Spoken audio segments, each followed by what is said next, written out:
Ju përshëndesim gjithëve, mirë se vini në Newsline. Do të jemi së bashku për të parë zhvillimet kryesore të deri tanishme. Joni Keta do të jetë kreu i ri i Byros Kombëtare të Hetimit. Këshilli i Lartë i Prokurorisë dha votë unanime nga 11 antarët emrin e tij të propozuar nga SPAK për drejtimin e BK-s. Lidhem drejt për drejt në këto momente me Ervin Lekën. Ervin, me vot unanime, KLP vendosi sot emrin e Joni Ketës si drejtues të BK-s. Çfarë ndodhi me këtë procedurë? Pikërisht kanë qenë të 11 antarët e Këshillit të Lartë të Prokurorisë, të cilët me këtë vot unanime i dhanë edhe drejtimin e Byros Kombëtare të Hetimit të cilësuar edhe si FBI-a shqiptare, Joni Ketës, i cili më herët është propozuar nga ana e prokurorëve të posaçëm dhe komisionit të ngritur në prokurorinë e posaçme si drejtuesi më i duhur, të paktën në garën prej 6 kandidatësh që u bën pjesë pra dhe më pas lista u ngushtua dhe Joni Keta u propozua nga ana e këtij komisioni në Këshillin e Lartë të Prokurorisë. Në fakt, Këshilli i Lartë i Prokurorisë pati disa diskutime lidhur me procedurën se nëse duhet të relatojë e gjithë pra delegacionet që i kanë dhënë edhe prokurorët e posaçme dhe pjesa e shqyrtimit të kandidaturës së Joni Ketës apo me një procedurë të zakonshme të shkurtër. Dhe në fakt u vendos kjo e fundit që Joni Keta të propozojë në Këshillin e Lartë të Prokurorisë me një procedurë të zakonshme, pra të shkurtuar për sa i përket edhe testeve që ai ka bërë, por edhe mënyrën se si është zgjedhur dhe propozuar nga ana komisionit të posaçëm në prokurorinë e posaçme SPAK me në krye Altin Dumanin, por edhe 2 prokurorë të tjerë. Tashmë prej ditës së sotme Joni Keta do drejtojë Byron Kombëtare të Hetimit, ndërsa më herët ka qenë pjesë e kësaj strukture që në krijimin e saj, pra në hapjen e Byros Kombëtare të Hetimit, të cilësuar si një nga shtyllat bazë të prokurorisë së posaçme, ndërsa ka mbajtur vitet e fundit edhe rolin e zëvendës drejtorit, ndërsa që nga largimi i Aida Hajnës, drejtueses të mëparshme të Byros Kombëtare të Hetimit, ai ka qenë në krye të kësaj strukture dhe tashmë do ta marrë edhe zyrtarisht si duket me propozimin dhe me votimin me 11 antarë të Këshillit të Lartë të Prokurorisë, Byron Kombëtare të Hetimit. Joni Keta në fakt vjen nga radhët e sistemit në drejtësi, ku më parë ka qenë edhe oficer i policisë gjyqësore të krimet e rënda, ndërsa ka marrë pjesë në shumë delegacione dhe operacione të përbashkëta me ndërkombëtarët, ku edhe procesi i sotëm nuk ka munguar prezenca e tyre si nga ambasada e Shteteve të Bashkuara të Amerikës, por edhe nga Bashkimi Evropian, të cilët kanë pasur përfaqësuesit e tyre brenda mbledhjes së Këshillit të Lartë të Prokurorisë, që votoi me 11 vota pro Joni Ketën në drejtimin e Byros Kombëtare të Hetimit. Tani mo Ervin, ai merr zyrtarisht detyrën apo jo? Çfarë pritet? Pikërisht që nga dita e sotme, zyrtarisht Joni Keta është në krye të Byros Kombëtare të Hetimit, sigurisht të cilësuar si një nga strukturat më mbështetëse të prokurorisë së posaçme, për shkak se kanë detyrën mund të themi detyrën e madhe për sa i përket punës në terren, vëzhgimeve, por edhe mbledhjes së informacioneve që më pas pra pikërisht çdo punë e nisur nga ana e prokurorëve të SPAK, nis nga Byroja Kombëtare e Hetimit, që nga hetimet, përmbyllje hetimet, marrja e dëshmitarëve, por edhe pyetje të tjera, pra që zhvillime nga ky institucion bëhen nga Byroja Kombëtare e Hetimit dhe më pas dërgohen në prokurorinë e posaçme SPAK për t'u drejtuar nga një nga prokurorët e posaçëm dhe më pas procedimet penale që nisin. Faleminderit Ervin Leka për raportimin. Ecmëtej Bamir Topi u morë në pyetje sot në prokurorinë e posaçme lidhur me hetimet për 21 janarin. Ish presidenti i Republikës në kohën e protestës kur garda vrau 4 protestues në bulevard u thirr nga prokurori i SPAK si person që ka dieni mbi çështjen. Unë do të lidhem në këtë momente drejt për drejt me Bleona Prengza, ai do të përcjell më shumë detaje. Bleona, rifillimi i hetimeve për 21 janarin ka çuar sot ish presidentin Bamir Topi në SPAK. Çfarë deklaroi ai? Për 1 orë e 30 minuta, ish presidenti Bamir Topi ka qenë në ambientet e prokurorisë së posaçme, ku ka dhënë shpjegime si person në dieni lidhur me dosjen e 21 janarit, ku mbetën të vrarë 4 protestues në bulevardin Dëshmorët e Kombit. Në fakt, edhe pse ky i fundit ka qëndruar për 1 orë gjys brenda në prokurorinë e posaçme, duke dhënë shpjegime për këtë çështje, pas daljes nga ambientet e prokurorisë së posaçme, ky i fundit ka qenë i rezervuar, duke thënë se nuk mund t'jap detaje mbi atë çka ka dëshmuar ditën e sotme. Po Bleona, kemi në fakt të moment edhe të komunikimin që ka zhvilluar ish presidenti Bamir Topi me gazetarët, e ndjekim dhe rikthehemi së bashku. Unë kisha një thirrje nga prokuroria e posaçme për çështjen e 21 janarit. Për të dëshmuar atë çka di unë, pasi kam qenë në atë kohë kryetar shteti. Unë kam folur për 21 janarin, vazhdimisht, në respekt të transparencës me publikun, por sot duhet kuptoni që duke dalë nga ky institucion, me qenë se është në proces hetimi, unë mjafton t'ju të vetëm kaq. A qëndroni versionit tuaj që keni shkruar në libër për 21 Tani janar? unë kërkoha mirëkuptim. Qëndrova, ju thash po. Mirë, kemi ndjekur së bashku, Blauna, edhe komunikimin që zhvilloi me gazetarët ish presidenti Bamir Topi. Ne prekëm në fakt edhe në lidhjen e drejt për drejt se ka patur një intensifikim të hetimeve, duke patur parasysh gjithë personat që janë marrë në pyetje deri në këto momente. Cilat janë të rejat që vinë në këtë drejtim?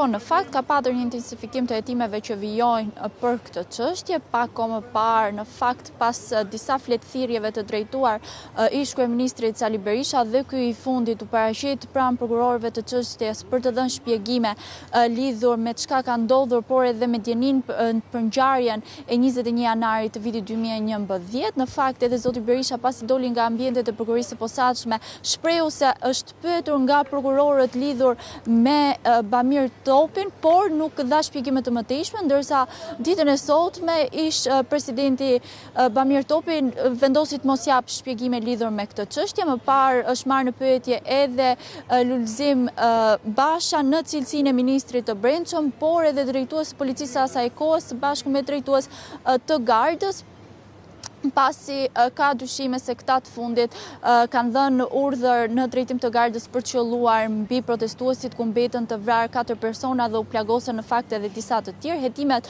në prokurorinë e posaçme vijuan për këtë çështje në korrik të vitit të kaluar pas prishjes së vendimeve nga gjykata e lartë të gjithë gjykatave të mëparshme, ndërkohë vijojnë hetimet me marrje në pyetje të personave që kanë tjeni për ngjarjen. Pritet në fakt të shikojmë se çfarë vendimesh të tjera dhe si do të intensifikohen më tej hetimet për 21 janarin nga ana e prokurorisë së posaçme. Faleminderit Blauna Prengzaj për raportimin. Kalemi tani tek zhvillimet politike, ku vendi do të kalojë në votim 6 emra kandidatësh për avokat popullit në seancën plenare të ditës së enjte. Komisioni i ligjeve ka verifikuar sot emrat e paraqitur në afatin e përcaktuar dhe ka kaluar në seancë ata që përmbushin të gjitha kriteret ligjore të vendosura më herët. Dua të rikujtoj në fakt se çështja e avokatit popullit ka nxitur her pas here edhe diskutime mes palëve politike, konkretisht mes Partisë Socialiste dhe Partisë Demokratike.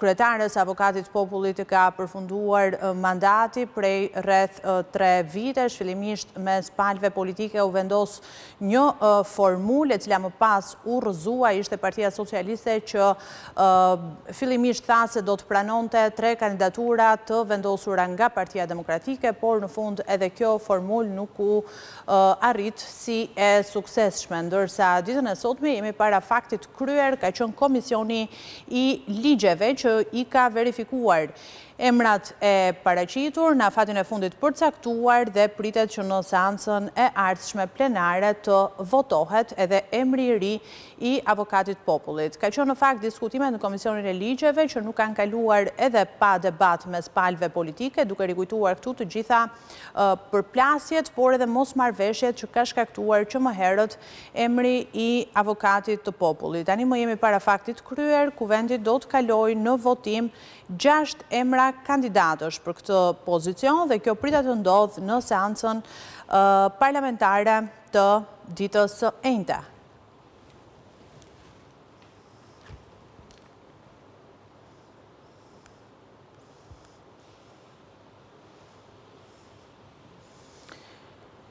Unë do të kem mundësi që pas pak çastesh të lidhem me Greta Bullarin për të marrë konkretisht të gjithë emrat që pritet të votohen ditën e nesërme. Kanë qenë emra që edhe më herët janë janë përfolur qoftë edhe në media, ndërsa Komisioni i Ligjeve ka njoftuar se i ka kaluar seancës 6 kandidatët që i kanë siguruar kushtet ligjore, duke patur parasysh se duhet formohej edhe një numër i përcaktuar votash. 6 emrat janë Adriana Kalaja, Aranita Brahaj, Besim Drejgjoni, Endri Shabani, Skënder Haluci dhe Tartar Bazaj. Janë këto 6 kandidatura që pritan që ditën e nesërme të kalojnë për votim në seancën parlamentare për avokatin e ri të popullit të Republikës së Shqipërisë. Do të mbetet për të parë në fakt se si do të procedohet edhe ditën e nesërme, duke rikujtuar atë që thash edhe më herët se kjo çështje ka nxitur her pas here mosmarrëveshje dhe diskutime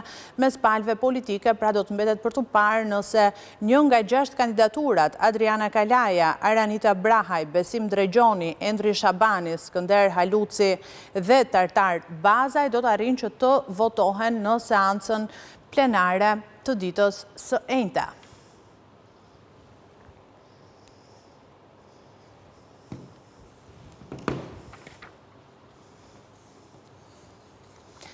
Dhe 5 vite pas lëvizjes studentore, Partia Demokratike ka mbledhur në shesh vetëm 300 veta. Këtë tregoi foltorja radhës e thirrur nga Sali Berisha para kryeministrisë pikërisht më 8 dhjetor. Në këtë përvjetor të lindjes së pluralizmit, Berishën e braktisën ish studentët e dhjetorit.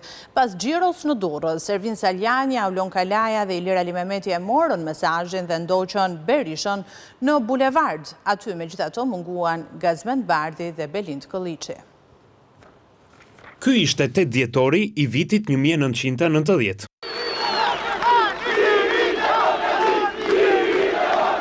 Ky është 8 dhjetori i vitit 2025.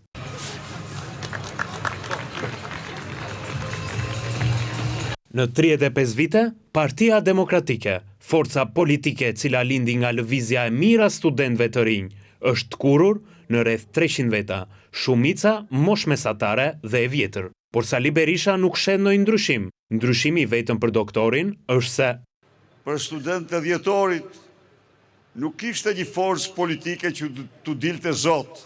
Kurse sot shqiptarët kanë një forcë politike dhe kjo është Partia Demokratike. Pra sot të rinjt kanë një alternativë në opozit. Të ndjekin pas një kryetar 82 vjeçar. Për këtë 8 dhjetor, doktorin e braktisën si të rinjt dhe ish dhjetoristët. Për të nuk është ky problemi. Problemi i tij janë të rinjt, që i vinë rrotull karrigjes së tij. Saljani, Ali Mehmeti dhe Aulon Kalaja e kuptuan shpejt mesazhin. Pas xhiros në Durrës, takimet i bën në protestën e doktorit, sepse nuk lejohen të dalin më nga perimetri i shikimit të tij. Në këtë foltore kishte vetëm 2 mungesa me arsye. Belind Kolliçi nuk kishte një detyrë më të rëndësishme. Duhet të informonte tek televizioni familjes për haberet që i kishte sjell doktorit nga Shtetet e Bashkuara të Amerikës. Radhën tani e ka Gazmend Bardhi, që ka ikur jashtë shtetit, vetëm se nuk dihet se ku dhe pse. E vërteta është se të rinjtë e sotëm të Partisë Demokratike nuk janë si ata të 35 viteve më parë. Sot ata duhet të jenë të rinj siç i do Sali Berisha për të rrëzuar regjimin socialist qeverisës, por pa cënuar për asnjë moment diktatin blu të doktorit në opozit. Shumica e shqiptarëve, rreth 80%, nuk besojnë se Partia Demokratike ka përmbushur aspiratat e lëvizjes së dhjetorit 1990. Sondazhi Zëri i shqiptarëve në ABC News tregoi se vetëm një pakic prej 16% besojnë tek Partia Demokratike me në krye Sali Berishën. Rezultatet e publikuara në ABC News tregojnë se 65.7% mendojnë se themeluesit e Partisë Demokratike u larguan nga Partia Demokratike si pasojë e diktatit të Sali Berishës. Gjysma e të pyeturve në sondazh do donin Gramos Pashkon në krye të PD-s. Sondazhi i Zëri i shqiptarëve në ABC News sjell opinionin e shqiptarëve për lëvizjen studentore të 8 dhjetorit dhe Partinë Demokratike pas 35 vitesh. Shumica dërmuese e shqiptarëve, apo 79.5%, nuk besojnë se Partia Demokratike i ka përmbushur aspiratat e asaj lëvizje, e cila rrëzoi regjimin komunist dhe solli lindjen e Partisë Demokratike. Vetëm 16.1% besojnë se Partia Demokratike me në krye Sali Berishën i ka përmbushur aspiratat. Një elektorat blu që në raport me votat që merr Partia Demokratike në zgjedhjet e fundit, tregon se edhe vetë demokratët janë të zhgënjur nga partia e tyre. Po ashtu, sot është fakt se shumica e themeluesve të asaj lëvizje apo të Partisë Demokratike nuk janë pjesë e partisë. Disa janë vetë larguar e disa janë përjashtuar. Për këtë, 65.7% e shqiptarëve, të cilët në zgjedhjet e fundit votuan për një parti opozitare apo nuk votuan fare, mendojnë se largimi i tyre ka ndodhur për shkak të diktatit Sali Berishës në krye të Partisë Demokratike. Vetëm 30.4% e tyre e konsiderojnë zgjedhje personale. Kjo përputhet me mbështetjen e mbetur që ka sot Partia Demokratike, apo më saktë, ata që votojnë Partinë Demokratike prej Sali Berishës. Por akoma më interesante është sondazhi, se kë do të preferoni në krye të Partisë Demokratike, shqiptarët opozitar. Pas 35 vitesh, 50.7% e opozitarve apo elektoratit gri do të dëshironin në krye të Partisë Demokratike Gramos Pashkon, 13.7% Azem Ajdarin dhe vetëm 28.6% Sali Berishën. Sot jeton vetëm një prej tyre, Sali Berisha, i dyti më i mbështetur nga opozitarët, që pas 35 vitesh, në moshën 82 vjeçare, vijon të mbetet kryetari i Partisë Demokratike, por pjesa më e madhe e opozitarëve, apo 64.4%, del se nuk preferojnë Partinë Demokratike prej Sali Berishës. Shumica e votave opozitare shkojnë diku tjetër, por aktualisht rezulton se nuk shkojnë as te Partia Socialiste, as te partitë e vogla opozitare, por rinë kyçur në shtëpi. Dhe dukshëm, doktori nuk është çelësi për të nxjerrë ato për në kuti e për ta rikthyer Partinë Demokratike në qeveri. Unë jam në studio me zotin Artur Nura, do të diskutoj patjetër të gjitha të dhënat e sondazhit Zëri i shqiptarëve, por njëherë është dhe aktualitetin politik. Përshëndetje, faleminderit zotin Nura që jeni me ne. Na ndihmon patjetër edhe të gjitha gjetjet dhe të dhënat që ka sondazhi për të lexuar kështu realitetin politik të ditëve të fundit. Unë dua që menjëherë të ndalemi me të dhënën e parë, shumica dërmuese e shqiptarëve apo 79.5% nuk besojnë se Partia Demokratike ka përmbushur aspiratat e lëvizjes së dhjetorit të 90-s. Për këtë ndoshta na ndihmon foltorja që u mbajt dje para kryeministrisë, apo jo? Jo vetëm dje, po të gjitha foltoret, padyshim që sondazhi nuk bën gjë tjetër veç se fotografon realitetin. Dhe në fakt, çfarë realiteti fotografon? Po fotografon realitetin cili ne e themi duke bërë prognozën e asaj që ndodh në Partinë Demokratike, po së fundi po e thon edhe individ të caktuar të Partisë Demokratike, cilët kanë kurajon të thonë vërtetën zotit Berisha në sy, që ishte zoti Saljani, i cili në një farë mënyre është nga të paktët që ka marrë kurajon për t'i thonë Partisë Demokratike që ti po shkon drejt një minorancë permanente dhe me këtë qasje ne nuk jemi në lojë. O duhet të lëvizim ne, zoti Saljani edhe një nga më të votuarit i cili u tërhoq si duket për presioni që ka patur zoti Ali Mehmeti, pra sondazhi po thot në mënyrë statistikore atë që ne po e themi prej kohësh. Dhe e reja e kësaj gjëje është që brenda Partisë Demokratike filluan zërat e parë për t'i thënë të vërtetën, për t'u bërë pasqyra e zotit Berisha. Domethënë zoti Berisha e di shumë mirë këtë, nuk ka nevojë për pasqyrë, por kjo pasqyrë vlen edhe për ata që janë rreth e rrotë të zotit Berisha dhe padyshim për ata që e kanë mbështetur dhe kanë shkuar në mënyrë qorazi në mbështetjen e Sabrit. Për gjithë ata që thonë që zoti Berisha merr 400.000 vota, këto janë mënyra për të fiktive, për të bindur vetveten që je në istikamin e dur me zotin Berisha. Të gjithë këta janë të destinuar për të vetë gënjur, vetë përgënjeshtruar dhe për të dhënë atë që ne po e themi në vazhdimsi, që me zotin Berisha, Partia Demokratike jo që nuk vjen pushtet, por do dimensionohet gjithmonë më pak me mbështetës. Dhe unë e kam thënë në studiot tuaja para një muaj apo diçka më tepër, edhe njerëzit që shkojnë, i shikoni ato 10 apo 15 veta që e presin. Thjesht për t'ju ndihmuar në fakt të dhënat, janë 16.1%. Po mi duhet kënë qenë 16 veta aty ke spaku. Se Partia Demokratike me në krye Sali Berishën i ka përmbushur. Po pra, do më thënë, qofse edhe për humor, po është humor i idhur që thotë vërtetën, aty do të shkojnë 16 veta ke spaku, që është momenti më decisiv për zotin Berisha, sepse aty ballafaqohet me institucionet e drejtësisë, me dhëmbin që i dhëmb dhe me dhëmbin që i shkon gjua. Dhe 16 veta, me 16% të mbështetësve, i shkojnë aty. Edhe këto 16 veta në paraqitjet e mëndvonshme, sepse procesi i ka të gjitha gjasat jetë i gjatë, sepse është një proces kompleks, ne do të kemi një Parti Demokratike me një zotin Berisha me përqindje të pa konsiderueshme dhe sigurisht qofse nuk do ketë lëvizje të tjera si kjo e Saljanit, qofse nuk do stepe Saljani, se ka gjasa të stepe. Tani këtë Saljanit në duhet ta diskutojmë me shumë seriozitet, edhe për të do të na ndihmojë sigurisht edhe sondazhi, japim pak të dhënat, janë 65.7% e shqiptarëve, cilët në zgjedhjet e fundit votuan për një parti opozitare apo nuk votuan fare, por nga ana tjetër, duhet të rikujtojmë se shumica e themeluesve janë larguar apo vetë larguar nga Partia Demokratike, patjetër flasim për themelues të lëvizjes së dhjetorit të 90-s, por mund ta lidhim me realitetin sot, me që kemi folur gjatë edhe për këtë lëvizje të mundshme që vjen nga Saljani, Ali Mehmeti, Aulon Kalaja të tjerë. Megjithatë, janë 65.7% e shqiptarëve që mendojnë se largimi i tyre ka ndodhur për shkak të diktatit të Sali Berishës në krye të Partisë Demokratike. Tani u padje Saljani dhe Ali Mehmeti që shkuan. Po, u pan të distancuar, u pan të kujdesshëm, u pan për një strategji. Unë nuk e besoj, unë mundohem t'i lexoj racionalisht. Është një strategji, sepse në partinë, po themi demokratike, funksionon modeli i Berishës. Kush e kundërshton, i lexohet në sy nga ndjekësit e tij, cilët nuk janë aty për meritat tyre, por janë për zgjedhjet e zotit Berisha që t'i shkojnë me lep e peqe nga pas, pra çfarë thotë zoti Berisha tjetë pa diskutueshme, dhe të gjitha këto tregojnë që aty njerëzit që dëshirojnë dhe që kanë kurajën për të kundërvënë zotit Berisha, duhet të kenë një strategji të mirë menduar. Nëse nuk duan të dështojnë, sepse është e kollaj të dështosh. Ju kishit, mos gaboj, dje në studio zotin Beko, i cili është një nga personazhe që e përballoi me dinjitet, po themi këtë presionin e pro-berishanëve, që i qëndroi në obor të pro-Berishës dhe i pa në sy të gjithë dhe u largua me dinjitet. Dhe për fat mirë pa ndonjë incident edhe fizik, sepse rrezikojnë edhe incidentet fizike. Kështu që duhet i mirëkuptojmë distancat, duhet i mirëkuptojmë kur komunikojnë me gazetarët dhe kur mbajnë një distancë nga zoti Berisha që të mos krijojnë incidente. Por unë besoj që e vërteta që ata po thonë, tashmë është mbjellur, nuk mund të prihet pa çelur dhe duhet kujdesen ta mbajnë derisa çelet dhe tritet. Në qoftë se nuk do të ndodhë kjo, tash 16% që 16 veta dhe 16 vite këto do të jenë.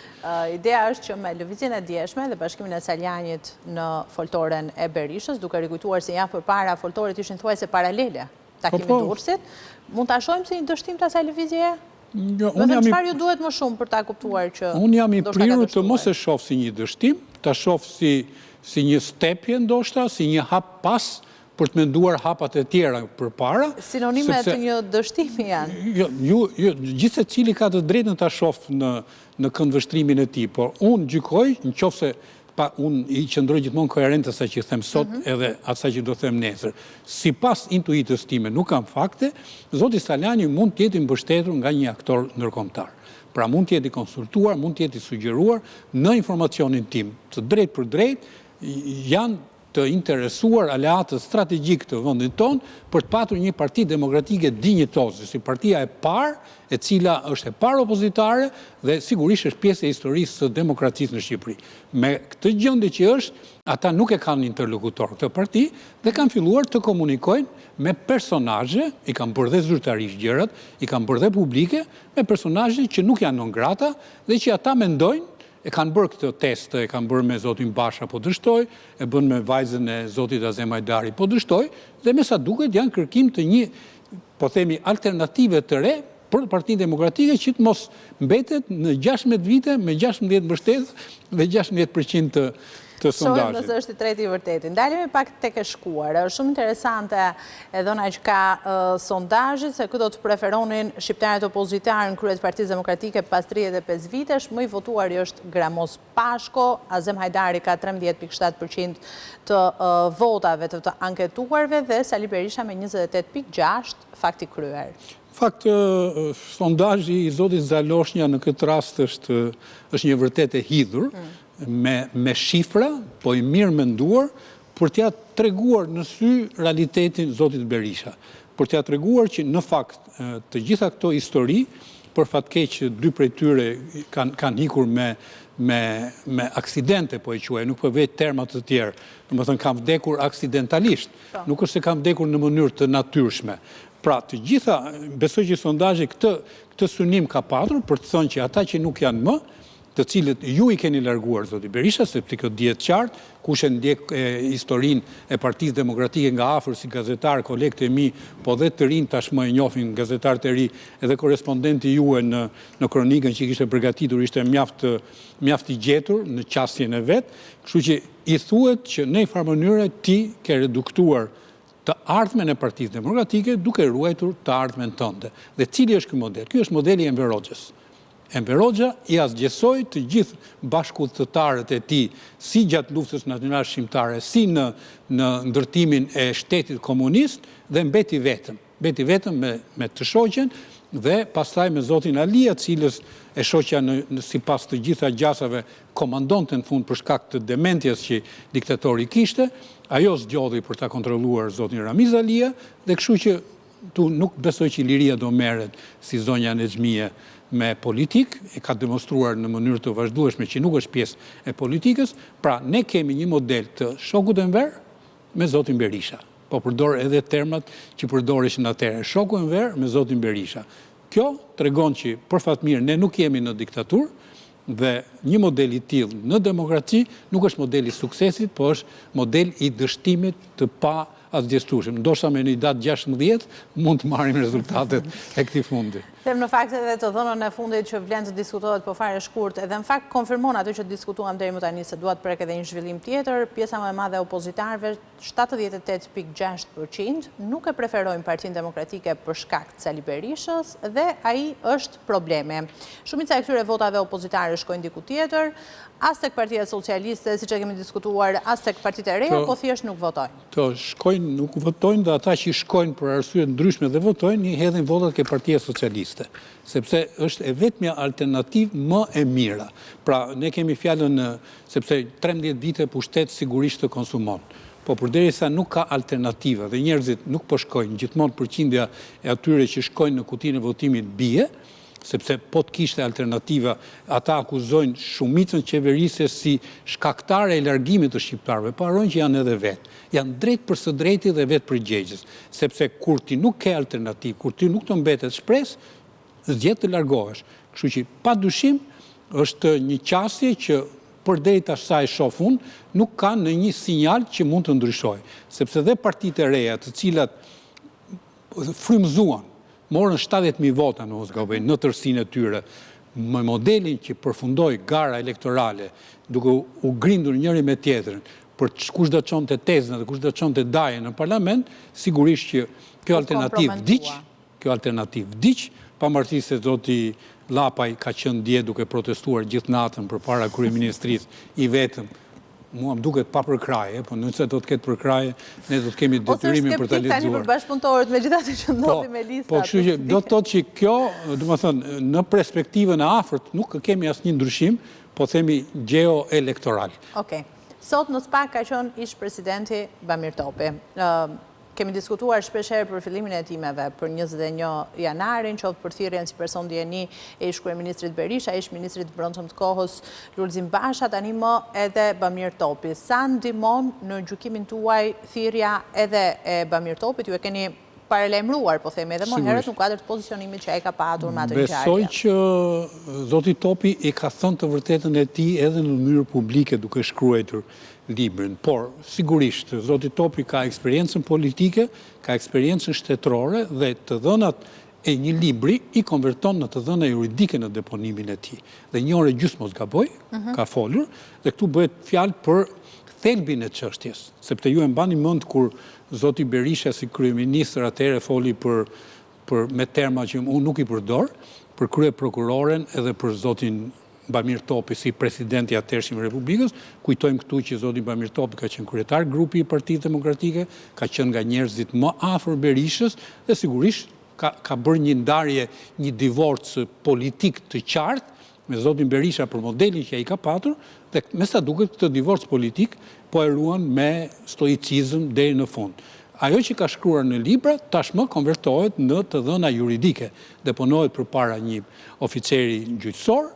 Dhe këto të dhëna do përpunohen, se më vinë termat italisht, do përpunohen dhe sigurisht do vinë në një vullnet juridik në raport me një ngjarje të jashtëzakonshme nga pikpamja e rëndësisë për të zgjidhur, sepse po mbeti pa zgjidhur, do jetë një mëkat për të gjithë ata që kanë përgjegjësinë për ta zgjidhur. Kemi 4 jetë humbura, kemi një incident i cili nuk i bëri nder Shqipërisë, domethënë ajo ngjarje nuk ishte një PR i mirë, siç kemi sot që na vinë shumë turista, por ishte një PR i keq për t'i larguar të huaj të vinë në Shqipëri, dhe unë besoj që në seriozitetin e këtij procesi, i cili pavarësisht së gjithash që kush ka një koncept juridik të qartë e di që zoti Berisha nuk mund të shkojë në burg, edhe nëse do dali fajtor, sepse nuk duhet paragjykuar derisa ka një vendim final të një gjykate është i pafajshëm për këtë përgjegjësi, po moralisht dënimi që do të jepet është një dënim, është një zbardhje e një të vërtete që nxin në historinë tonë, nxin si majtas ashtu dhe djathtas. Dhe këtë nxirje kush e ka përgjegjësinë më të madhe e kanë institucionet e drejtësisë. Kështu që përgjegjësia e tyre është e jashtëzakonshme, siç kanë fituar pushtet këto instrumentet të drejtësisë me reforme që kanë bërë në shumicë të gjithë, 140 deputetë votuan fillim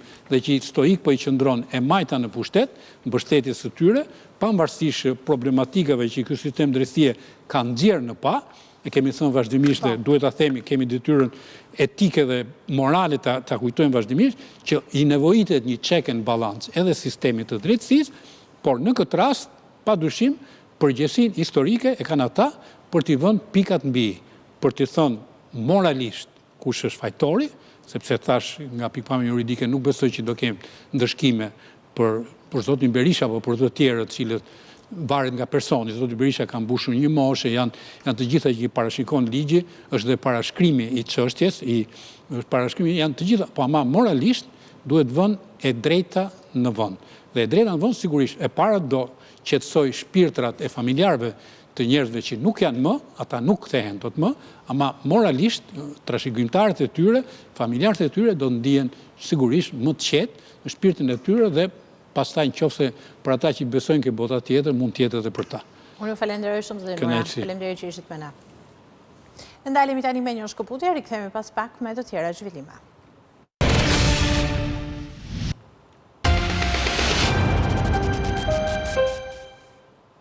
Jemi sërish së bashku, do të ndalemi tani me të tjera zhvillime. Një aksident rrugor me pasojë vdekje ndodhi këtë të martë në aksin rrugor Korç-Bilisht në afërsi të fshatit Cengonj. Sipas informacioneve paraprake, një automjet ka përplasur një këmbësor i cili ka qenë duke kaluar nga njëra anë e rrugës në tjetrën. Fatkeqësisht për shkak të plagëve të marra, 79 vjeçari nuk ka mundur të mbijetojë. Drejtuesi i automjetit të shoqëruar në komisariat për veprimet më të ishme procedurale, ndërsa vion puna për zbardhjen e plot të rrethanave të ngjarjes.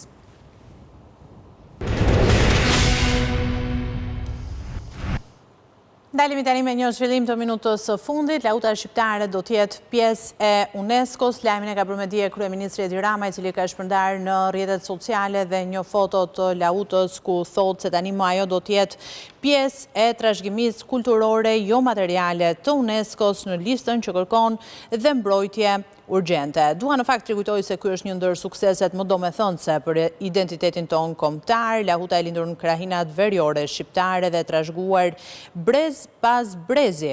Arti i lahutës ka mbajtur gjallë eposin e kreshnikëve, baladat dhe vlerat e trimërisë, besës, nderit dhe mikpritjes, një trashëgimi që tani më bashkon hapësirat kulturore shqiptare nga Malësia e Madhe deri në Rugov, Drenicë, Plavë dhe Gudësi.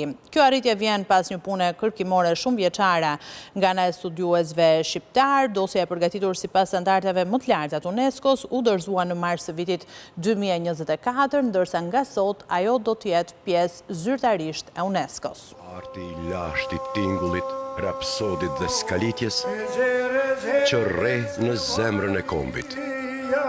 Lahuta shqiptare në UNESCO, trashëgimi botrore e njerëzimit.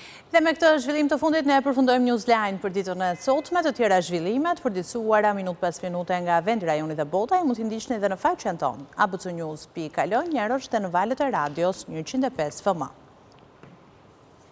Faleminderit për vëmendjen, mirupafshim.